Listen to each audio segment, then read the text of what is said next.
Hey guys, welcome to Emerson School. Today I will teach you guys how to install thunder protector. Watch out.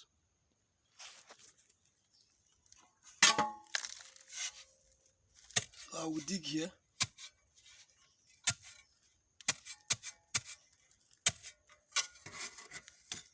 I will dig the ground.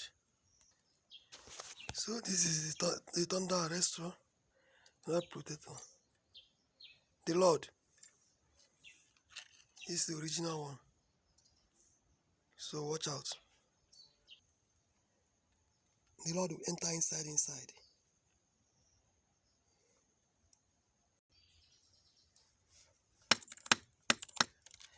So the hole is 2 feet. 2 feet. The hole is 2 feet deep.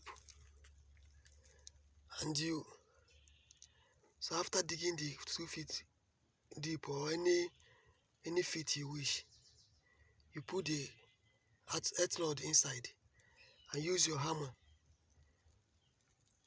to put it in. You just hit the hammer so that it will be entering inside directly. But make use of the hammer carefully so that the thing will not bend